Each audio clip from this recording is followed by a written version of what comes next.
தாயே, உனக்கு என்ன ஊரப்பா? நமக்கு மலை நாடுங்க. அப்படின்னா நான் மலையில குடி இருக்கிறவன். அந்த மலை எந்த ஊர்ல இருக்கு? இந்த உலகத்திலேயே பெரிய மலை நம்ம மலை தானுங்க. உன் பேர் என்னப்பா? சாட்ட, அட, நல்ல பேரப்பா.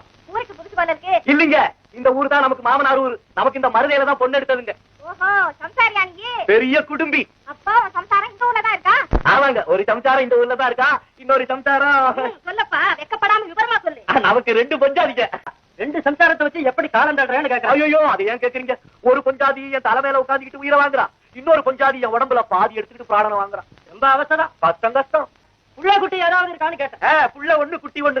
ஆன மாதிரி ஒரு பையன், அழகா ஒரு பையன். நமக்கு 2 குட்டி. அட பாவி, 2 மகனுக்கு இருந்துமா இப்படி விரல் சுமந்து கஷ்டப்படுற?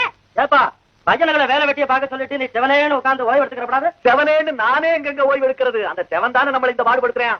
பெத்த பையனுங்க 2 பேர் இருந்துமா நான் கவனிக்க மாட்டேன். தாயே செய்வேன். கும்பம் தாழாம விஷத்தை கூட எடுத்து குடிச்சு பார்த்தேன். அதுவும் உள்ள போகாம தொண்டை குழியோட நின்னுச்சு. விரல் சுமக்கணும். வேற ஏதாவது தொழில் செய்யப்படாதா? கைவசம் தொழில் இருக்குங்க. நான் நல்லா கூத்தாடுவேன். அதனால தான் எல்லாரும் என்ன கூத்தாடினுவாங்க. அப்படியா? எங்க